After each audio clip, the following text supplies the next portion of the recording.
네, 기도하겠습니다. 네, 하나님 아버지 감사드립니다. 저희들에게 은혜 주셔서 참으로 이렇게 아름답고 복된 공동체 속에서 우리의 삶을 다시금 바라보고 또 서로가 서로를 비춰주면서 또 철이 철을 날카롭게 하는 것처럼 서로를 더 이렇게 바르게 세워나가는 그런 일들을 함께 나갈 수 있도록 이끌어 주셔서 감사드립니다. 그러나 이 공동체를 이루기 위해서 반드시 필요한 것이 무엇인지를 이 기도를 통해서 가르쳐 주셨사오니 저희가 참으로 기도하는 사람으로서 또 용서받은 자로서 우리가 우리 형제를 어떻게 대하며 또 그 형제들을 어떻게 사랑할지를 잘 깨달아 알 수 있도록 이끌어 주시옵소서. 감사드리며 예수님 이름으로 기도드립니다. 아멘. 네, 이제 5번째 간구죠. 그러니까 우리가 우리에게 죄 지은 자를 사하여 준 것 같이 우리 죄를 사하여 주옵시고라는 말이 무슨 뜻이냐라는 거죠. 우리라는 말은 그리스도의 몸된 교회를 이루고 있는 공동체를 얘기하는 거예요. 그래서 우리의 죄를 사하여 주시고, 공동체 안에서 공동체를 이루려고 하다 보면 항상 어떻게 보면 우리의 연약함 때문에, 부족함 때문에 어떻게 보면 상처를 주고받을 수 있어요. 이게 이제 심하면 이제 죄가 되는 거죠. 물론 그 마음, 겉으로 드러내지 않았어도 그 마음으로 형제를 멸시하거나 또 그 마음으로 형제를 사랑으로 받아들이지 않는 것 또한 다 죄예요. 그래서 이제 공동체 안에서 이렇게, 그러니까 보세요. 우리가 지난 시간에 우리의 모든 필요, 모든 필요를 주님께 의존한다. 주께 의존하고 주님을 신뢰함으로써 우리는 모든 것을 이렇게 얻게 될 것이다 라고 얘기했어요.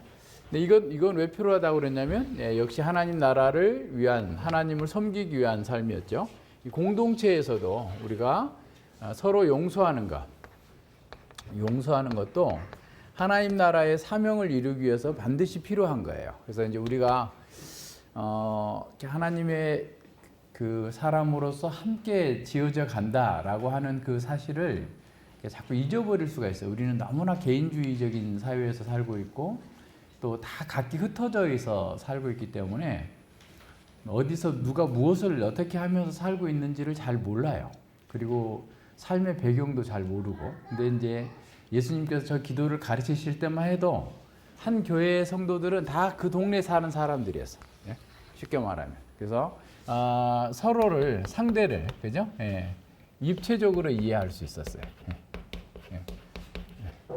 입체적인 이해를 할 수 있었고, 그리고 서로에게 대한 어떤 책임이 있었어요. 책임이 있다라는 것을 이게 어떻게 보면 의식하지 않아도 당연히 저 녀석은 우리 마을에, 우리 교회에, 우리 몸의 지체이기 때문에 반드시 똑바르게 올바르게 살아야 된다.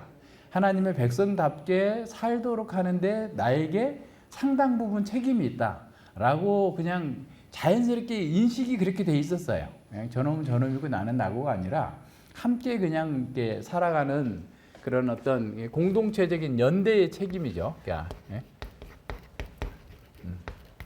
그러니까 이런 연대 책임을 갖고서 다른 사람들을 이렇게 바라보고 돕고자 하고 이렇게 한 거예요.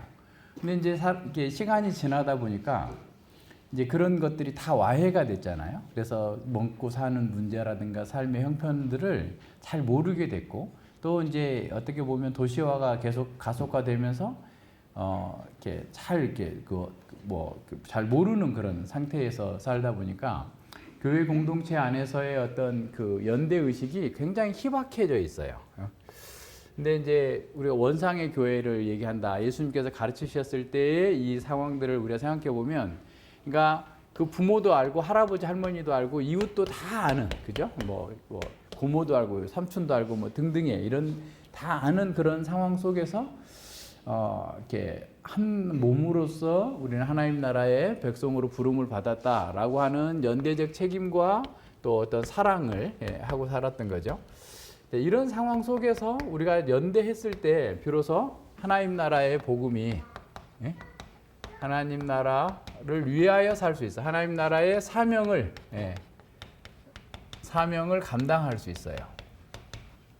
그러니까 이런 의식이 없으면 이게 안 돼요. 그러니까 이제 그 이번에도 뭐 탄핵 정국에서 많은 사람들이 나와가지고 이제 자신들의 그 권리를 지키자, 나라를 지키자 하면서 어려움 가운데서 그렇게 일을 하는 것들도 그냥 이게 무슨 누가 뭐 하자, 뭐 하라, 강요해서 그렇게 되는 게 아니라 자신들이 어떤 연대 또 자기 그것이 어떻게 보면 하나의 책임으로서 이렇게 그 민주주의를 민주공화제를 지켜야 된다라는 그런 의식이 있었던 것처럼 우리는 하나님 나라의 사명을 감당하기 위해서는 서로 연대적인 책임 의식을 갖고 있어야 돼요.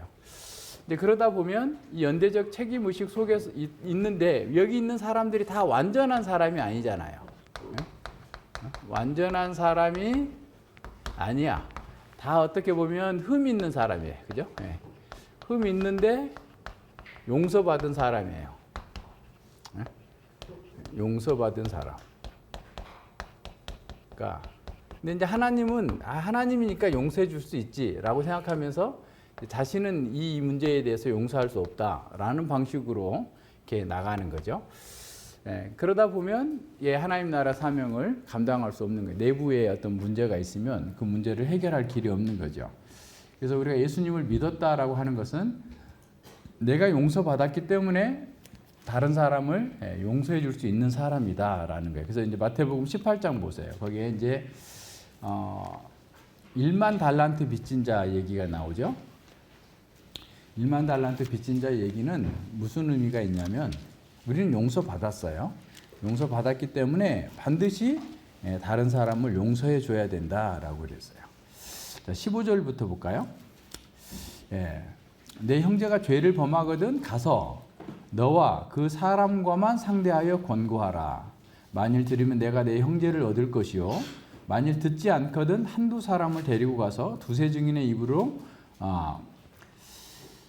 말마다 증참케 하라. 만일 그들의 말도 듣지 않거든 교회에게 말하고 교회의 말도 듣지 않거든 이방인과 세리같이 여기라.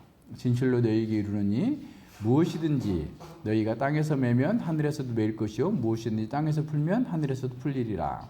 진실로 다시 너희에게 이르노니 너희 중에 두 사람이 땅에서 합심하며 무엇이든지 구하면 하늘에 계신 내 아버지께서 너희를 위하여 이루시리라. 두세 사람이 내 이름으로 모인 곳에는 나도 그들 중에 있느니라 라고 한 거죠. 자, 그러니까 형제가 죄를 범하면 어떻게 하라고요? 범죄하거든 어떻게 하라는 거예요? 가서 그 사람과 상대해서 권고해요. 그러니까 그냥 모른 채 저거는 저 사람이 알아서 할 거야. 해야 되는 문제야. 라고 하면서 모른 채 하게 되면 적은 누룩이 온 덩이에 퍼지는 것처럼 이 전체 공동체가 죄에 물들어도 된다고 생각해요. 그래서 한 사람이 죄를 짓는데도 공개적인 죄가 드러났는데도 불구하고 아무도 얘기하지 않고 그냥 내비두면 그 공동체는 다 망한 공동체예요. 죽은 공동체죠. 그래서 그걸 말을 하는 거예요. 근데 여기 18장에서는 전에도 얘기했지만 다 명령형이에요. 해도 되고 안 해도 되는 게 아니라 반드시 해야 돼요. 그러니까 처음에 이제 어떻게 해야 되냐면 그래서 우리 개혁교회에서 권징조례, 권징의 그 원리에서 어떻게 얘기하냐면 그 사람을 위해서 먼저 기도해요. 말하기 전에 기도하고 난 다음에 그 사람이 변화가 없는 것 같으면 가서 조용히 조심스럽게 얘기를 하는 거예요. 형제님, 이러이런 문제들이 있는데 이건 당신이 고쳐야 됩니다. 그렇지 않으면 당신도 그렇고 공동체 전체에 좋지 않은 영향을 미칠 수 있습니다. 라고 경고하면서 그 문제를 속히 고치도록 하는 거예요. 근데 그래도 안 듣거든. 16절에서 말하면 두세 증인의 입으로 말마다 증정케 하라. 당회에 얘기하는 거예요. 목사님, 장로님들에게 어떤 형제가 이러이런 문제가 있는데도 불구하고 제가 기도하면서 지적했는데 듣지 않습니다. 당회에서, 치리회에서 그분을 좀 이렇게 도와주셨으면 좋겠습니다. 라고 얘기하면 당회에서도 역시 기도하고 그 사람을 위해서 기도하면서 이제 그 사람을 부르든 또 찾아가든 해서 이제 그분에게 이러이런 문제가 있고 그 죄가 있는 것은 잘못된 거니까 회개하십시오라고 얘기를 하는 거예요. 근데 그래도 그렇게 해서 회개하고 하면 좋은데 그렇게 해도 안 들으면 이제 어떻게 해요?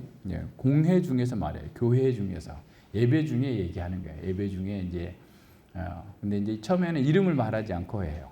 이러이런 사람이 누가 우리 중에 어떤 사람이 이런 죄를 짓고 있다고 하는데 그 문제를 속히 회개하기를 바랍니다. 라는 식으로 얘기해야 되겠죠. 그러고 나서도 교회의 말들을 듣지 않으면 이방인과 세리처럼 여겨라. 그러니까 우리 공동체 밖에 있는 사람이라. 그러면 어떻게 하라는 거예요? 출교하라는 거예요. 출교. 공동체 밖으로. 교회가 할 수 있는 징계는 출교가 최후의 증거예요. 근데 이 출교를 할 때도 그 사람이 회개하고 돌아오도록 그렇게 해서. 근데 사실은 지금 우리 시대의 출교는 출교라고 뭐 여기지도 않고 그냥 딴 데 가요. 그죠? 그런데 아까 얘기한 것처럼 공동체적인 연대 속에서 있을 때 출교는 거의 생명이 끊어지는 거야. 출교 당한 사람하고 밥도 같이 안 먹어. 그냥 없는 사람 그림자 취급해버려요. 그러면 그게 죽은 거나 마찬가지예요. 뭐 예를 들어서 1단계로 어디 가서 일을 하려도 안 받아줘. 그러니까 그럴 정도로, 그러니까 그 출교는 무서운 거였어요. 그러니까 유대교에서 출교는 죽은 만큼 무서웠어요. 그래서 이제 예수님을 마음으로 믿었지만 출교 당할까 봐서 말을 못하는 그 요한복음 9장에 나오는 그 맹인의 아버지 어머니 부모들 같은 경우 출교 당할까 봐 무서워하는 거고, 바리새인 중에서도 믿는 사람이 많았으나 유대인들이 출교할까 봐서 무서워서 하지 못했다. 왜냐하면 그들은 하나님의 영광보다 사람의 영광을 더 중요하게 여겼기 때문이다 라고 해설까지 해주고 있어요. 그래서 그 사람이 돌아올 수 있도록 이렇게 계속해서 권계하는 거죠. 권계하는 거예요. 그러면서 이제 그 열쇠의 권세가 나오죠. 땅에서도 풀면 하늘에서도 풀릴 것이고 땅에서도 매이면 하늘에서도 매일 것이다 라고 이렇게 말씀하시는데, 이것은 이제 랍비들이 어떤 것은 허용되고 어떤 것은 허용되지 않다라는 것을 이렇게 선포할 때 쓰는 그런 말이었는데, 다시 말하면 교회가 그 사람을 용서할 수 있고 공동체가 그리고 또 그 사람을 또 어떻게 보면 출교할 수도 있는 그런 권한이 있다라고 하는 사실을 이렇게 말씀하시는 거예요. 그래서 두세 사람이 모인 곳에 주님께서 함께 하신다라는 것은 그들의 당회에 또는 교회의 어떤 출교나 어떤 징계에 주님께서 함께 하신다라는 말이에요. 그래서 교회의 징계나 출교를 처분을 받은 사람들이 다시 교회로 돌아올 때는 분명히 회개의 증거가 있어야 된다라고 하는 것. 그래서 공적 고백을 다시 하는 거예요. 공적 고백을 다시 하고 나서, 그러니까 그 공적 고백을 다시 하기 전에 심사를 거쳐서 그 회개의 진정성을 확인하고 난 다음에 이렇게 받아주는 거예요. 그렇지만 그 모든 것은 그 사람이 이렇게 용서받은 사람으로서 우리 교회 공동체가 그 사람을 용서하는 거예요. 근데 이제 그 죄에 대해서도 경중이 있어요. 그러니까 어떤 사람은 그러니까 어떻게 보면 이렇게 하나님 나라와 어떻게 보면 교회, 하나님 나라와 교회를 비방하는 사람들은 저는 다시 연락 안 해요. 안 봐요. 그죠? 그 사람이 회개했다고 돌아오면 그때는 볼 수 있는데, 어떤 사람들이 막 떠났어요. 그런데 한 3명 위해서는 기도하는데 왜 이 사람을 위해서는 기도 안 하냐? 교회를 비방했기 때문에 안 하는 거예요. 기도할 수 있죠. 하는데 공적으로 그런 사람이 아무 일 없었던 것처럼 다시 받아줄 수 없어요. 무슨 말인지 아시겠어요? 그러니까 하나님 나라와 교회를 비방하는 것은 이 공동체를 허무는 거거든요. 하나님 나라를 허무는 거기 때문에 그건 안 되지만, 우리가 앞서 얘기한 것처럼 흠이 있는 사람, 그래서 어떤 개인적으로 어떤 약점이 있잖아요. 누구나 다 개인적인 약점이 있는 경우에는 그 약점을 우리가 함께 보듬어 줘야 돼요. 그래서 그 약점을 이 사람이 해결하고 공동체 안에서 하나님 나라의 사명을 감당하는 데 일익을 담당해 줄 수 있도록 만들어 가는 거예요. 그것이 지금 5번째 기도가 하고 있는 거예요. 그래서 우리가 늘 잘 생각해야 돼. 이제 오늘 또 그 시편 101편의 말씀에서 그게 나오는데, 비루한 자들, 이런 자들 하나님 나라를 허는 자들이거든요. 그런 자들과 난 교제하지 않겠다. 그런 사람하고 같이 있지 않겠다.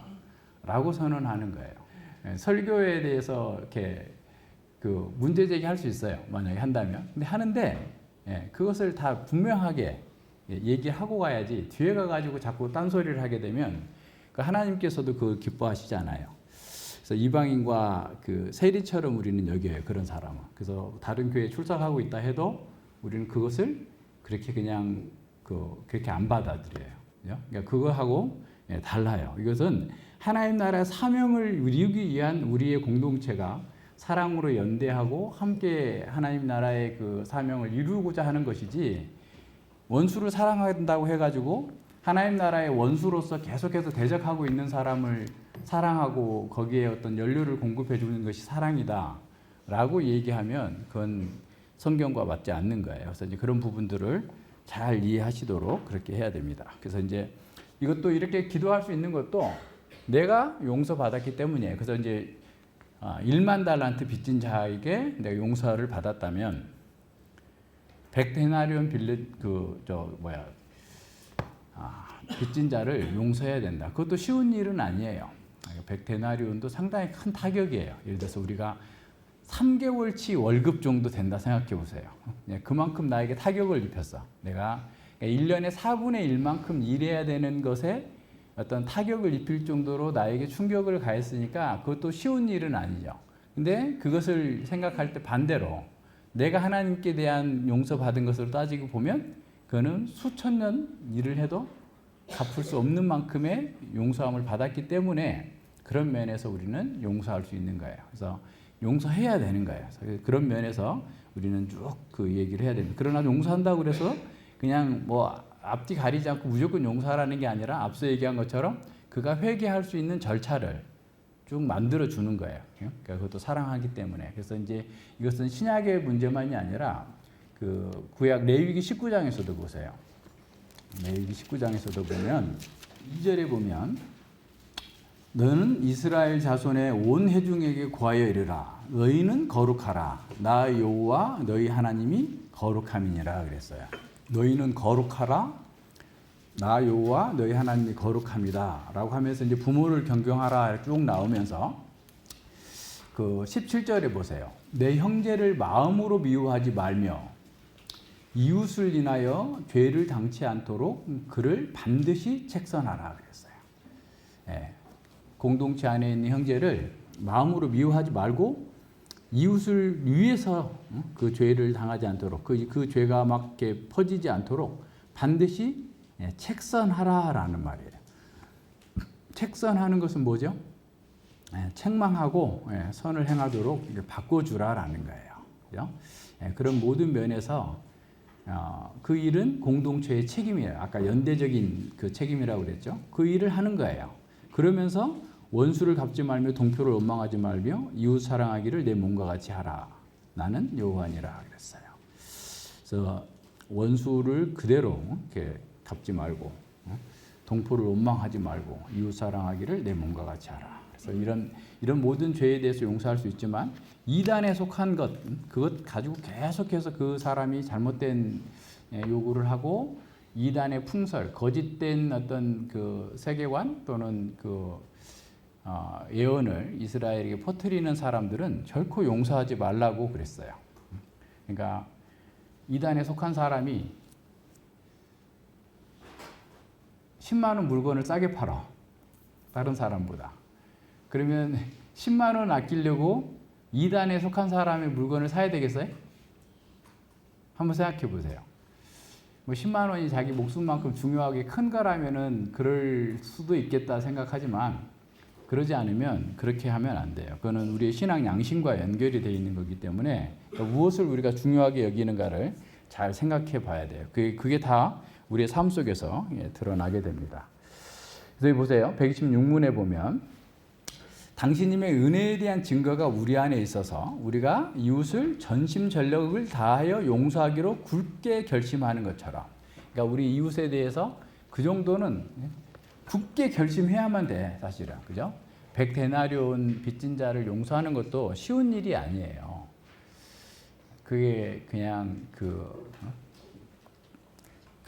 가벼운 일이 아니단 말이에요. 근데 그것도 전심전력해서 우리가 그렇게 해야 되고, 그리스도 피로 말미암아서 우리의 모든 죄가와 여전히 우리 안에 남아있는 부패를 불쌍한 죄인인 우리에게 전가시키지 마옵소서 그랬어요. 그러니까 하나님께서 우리에게 아무리 많은 용서를 해주셔도 우리가 하나님께서 보시기에 합당한 사람이 될 수 없는 그 한계가 있어요. 그죠? 그리고 우리 형제도 어려움이 있어요. 그러니까 이게 우리 로마서 6장에서 계속 보지만 그러니까 인식의 문제예요. 그러니까 자기 정체성을 어떻게 인식하고 있느냐, 또 상대방에 대해서 어떻게 인식하고 있느냐, 공동체에 대한 어떤 인식을 가지고 있느냐에 따라서 그 사람이 어떤 그 사물을 바라보는 것들이 확연히 다르게 됩니다. 그래서 어떤 죄를 짓고도 그 죄가 그것이 죄라고 여기지 않는 그 사람이 있는가 하면 아주 작은 죄를 짓고도 굉장히 괴로워하는 사람이 있어요. 그 무슨 차이겠어요? 그러니까 하나에서 10가지 있다면 9가지 중에서 하나를 지키면 어떤 사람은 자기는 이렇게 나는 다 했다 그래. 하나를 해놓고 다 했다고 그러고, 어떤 사람은 9가지 해놓고 하나를 못했는데 그 하나 못한 것 때문에 굉장히 크게 여기는 사람이 있어요. 그건 왜 그러냐면 자기의 죄를 깊이 발견한 사람일수록 자기가 안 된 모습들을 더 많이 보게 돼요. 그래서 다른 사람도 그게 이해가 돼. 왜 저 사람이 저 상태에서 이렇게 좀 연약한 행동을 하는지가 이해가 돼야 돼. 이해가 돼. 그래서 그 이해가 되면 이 사람이 이런 문제가 있구나. 생각에 이렇게 좀 부족하구나. 또는 어떤 정서적인 문제가 있구나. 또는 다른 어떤 문제가 있구나라는 것들을 볼 수 있어요. 볼 수 있고 그렇기 때문에 그걸 보는과 동시에 뭐가 보여요? 나는 그보다 더 심한 사람인 게 보이는 거예요. 그래서 주께서 나를 이렇게 용서하신 것처럼 나도 그를 용서하는 사람으로 용서하겠다고 하는 그 마음이 이렇게 열리게 돼요. 그냥 막 원통함을 풀지 못하는 사람들은 그런 게 있어요. 그러니까 자기가 받은 것이 막 이렇게 너무 크다라고 생각해요. 그래서 그것 때문에 그냥 계속해서 그 문제를 용서하지 못해요.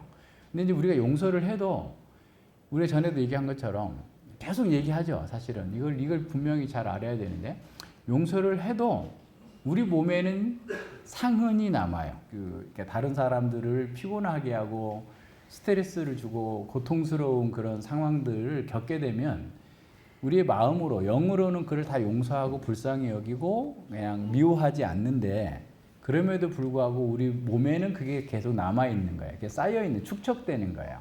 그러다 보니까 그게 나중에는 이렇게 심하면 그 질병 상태로 가는 거죠. 그래서 어려운 일입니다. 그러니까 우리가 이게 그냥 가족들도 그렇잖아요. 가족들도 얼마나 어려워요. 그러니까 이제 뭐 부부 간에는 서로 포기할 만큼 포기하고 사니까 그냥 그렇게 사는 거고, 또 자식들에 대해서도 그렇고 막 그러잖아요. 근데 또 오늘날 같은 경우는 너무나 이게 자기를 높이는, 또 자기 중심적인 그런 사고, 이런 틀에 이렇게 있어가지고 그래서 그게 더 심한 것 같아요. 그래서 이제 우리가 잘 용서하고 또 그 사람들을 살피고 이렇게 하더라도 항상 어떻게 보면 그런 것들은 상흔은 남는다. 그래서 때로는 좀 그래서 쉬기도 하고 약도 먹고 또 치료도 받고 뭐 이렇게 해야 되는 것은 이 땅에서 살아가는 동안에 어쩔 수 없는 것 같아요. 그러니까 그런 상황들이 겪으면 내가 믿음이 없어서 그런가 이렇게 생각하는 것보다 오히려 그런 어떤 부분들에 대해서, 그러니까 마음으로 우리는 다 기도하면서 용서하고 이렇게 해도 실제로는 늘 그게 남을 수 있다는 것을 생각하고 거기 필요한 것들을 이렇게 그 공급해 주는 것도 필요한 거죠. 그리고 우리가 절대 이 교회 안에서는 이제 마태복음 6장 14, 15절이죠. 너희가 사람의 과실을 용서하면 너희 천부께서도 너희 과실을 용서하시려니와 너희가 사람의 과실을 용서하지 아니하면 너희 아버지께서도 너희 과실을 용서하지 아니하시리라. 우리가 우리에게 죄 지은 자를 사하여 준 것처럼 우리의 죄를 사하여 주옵시고라고 기도하는 사람은 반드시 다른 사람의 그런 죄에 대해서 기도하고 그걸 이렇게 용서해야 된다라고 하는 겁니다. 그래서 용서하는데 정말 그 사람이 이렇게 연약해서 몰라서 이렇게 인식하지 못해서 그러는 경우가 많아요. 그냥 적어도. 근데 이제 뭐 아주 그냥 양심이 화인 맞은 사람들 같은 경우야 그걸 모르겠지만 그랬을 경우에 용서해 주면서 그 사람을 진정으로 사랑으로 좀 기다려주고 인내해주고 하는 거예요. 근데 그게 쉬운 일은 아니에요. 계속해서 자기 부정이 되면서 그것도 그냥 나와 그 사람과의 어떤 개인적인 어떤 그 관계로서만 된다면 그게 안 되겠죠. 그런데 하나님과의 나와의 어떤 수직적인 관계, 수직적인 관계가 있기 때문에 하나님의 은혜를 내가 헤세드, 하나님의 은혜를 공급받았기 때문에 내가 수평적으로 이웃들에게 그렇게 할 수 있는 거예요.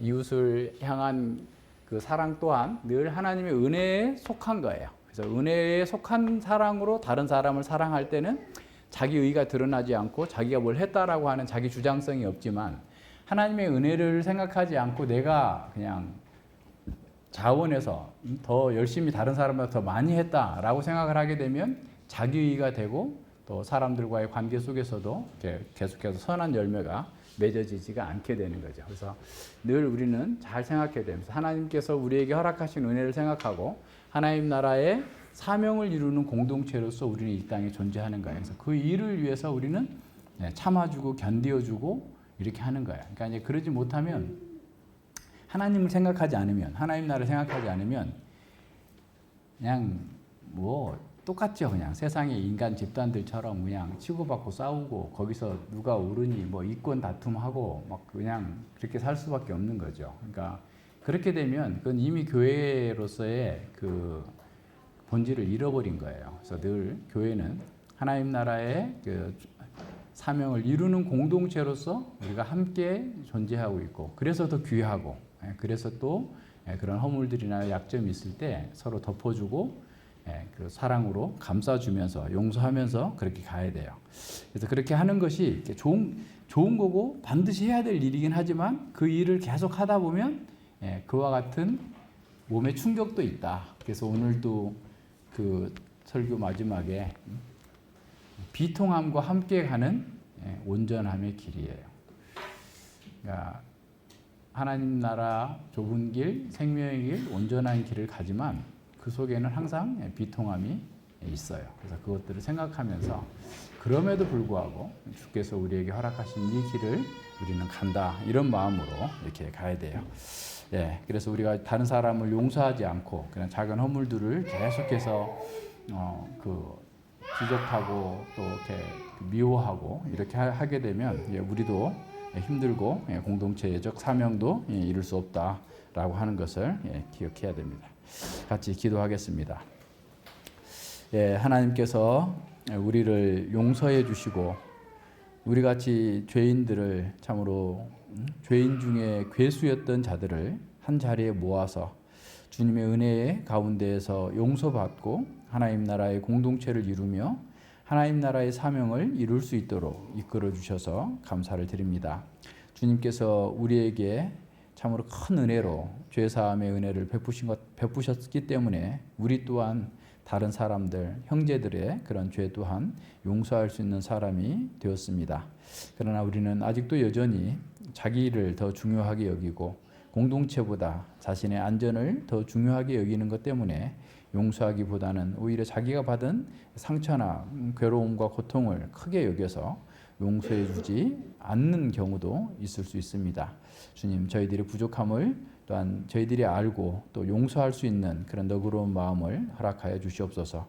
주님께서 우리에게 허락하신 그 은혜의 경륜 속에서 우리가 날마다 바뀌고 변화되고 주의 영광을 위해서 더 힘있게 전진해 나아갈 수 있도록 우리 안에 있는 죄들이 다른 성도들에게 상처가 되지 않도록 스스로 각별히 주의하면서 참으로 주님 안에서 용서받은 자처럼 또한 다른 사람들을 용서하고 또 계속해서 그 용서에서 머무는 것이 아니라 사랑으로 연합하여서 주님 나라와 영광을 위해서 나아갈 수 있는 저희들 모두가 되게 하여 주시옵소서. 감사드리며 예수님 이름으로 기도드립니다. 아멘.